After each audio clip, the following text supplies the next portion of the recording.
we watched A Walk to Remember.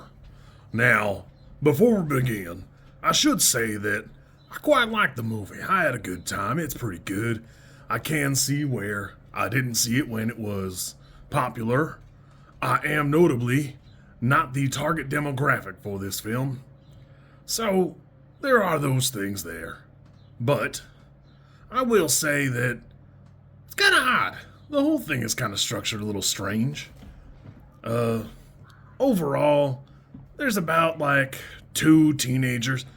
We say teenagers. I was gonna put my real hands up here to make the bunny ears, but that would be not right, and I don't have enough hands. Anywho, if you don't know, it's written by Nicholas Sparks. It's based on a book of his, and you can tell that this movie is from a very touching place.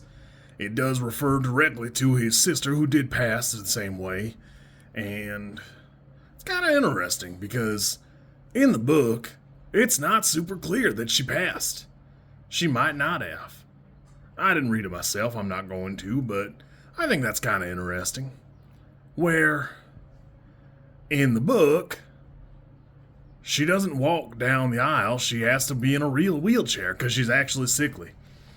And there is a component of it where Mandy Moore oscillates very often between looking like she's in perfect health to she got bad makeup. And I understand it being kind of a struggle at the time, but it were pretty good. I had a good time.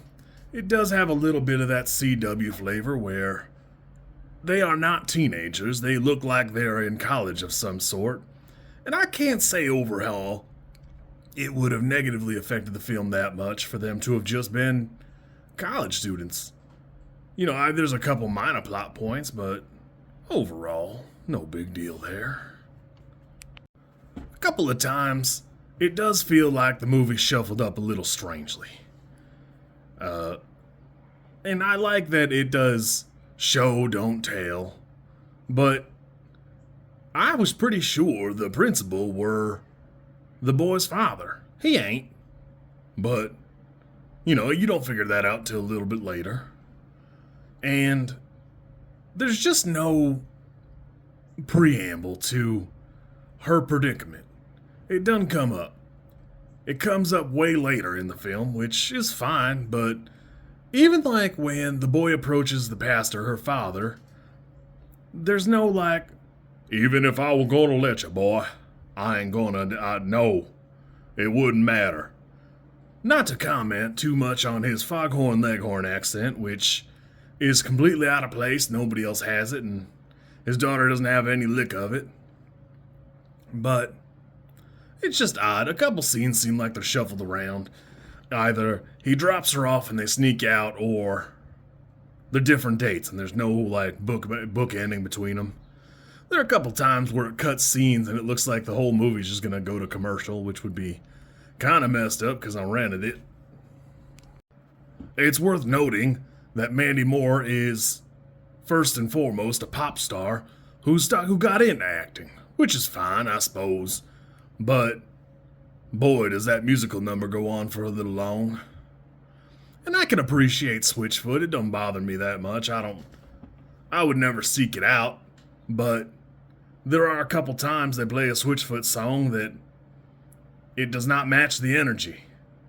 Born to Run does not work when the boy runs to his father and asks him to help. It just doesn't make sense.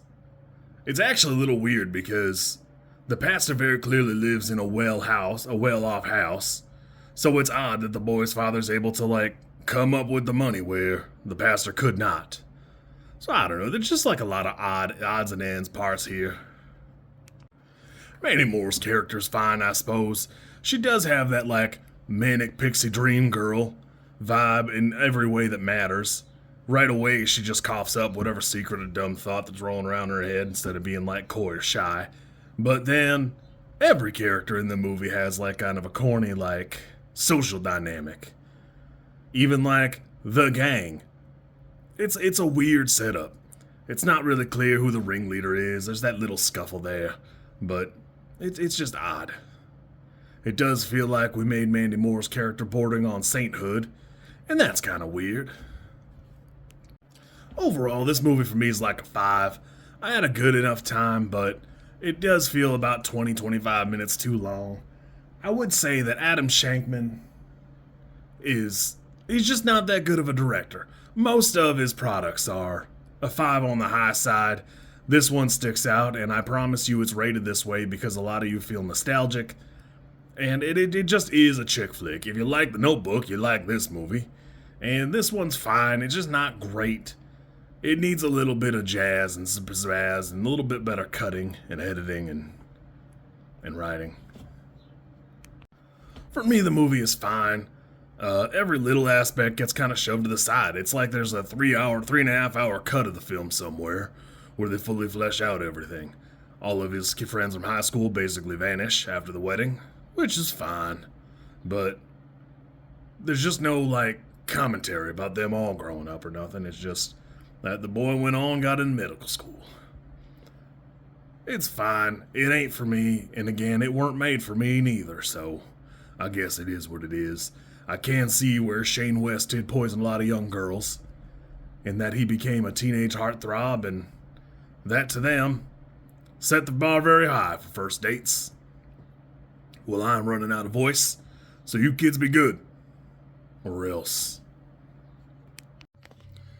If you like this content, I'm supposed to ask you to like, comment, and subscribe. I think like is here, and comment is probably down there, and subscribe over there somewhere too, I think.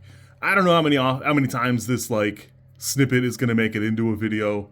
Everybody says you should do it this way, and I always thought it was just like an annoying thing other YouTubers did. And as you know, I am bad at editing, so if you like it, great, I'm happy for you. If you don't like it, I'm sorry.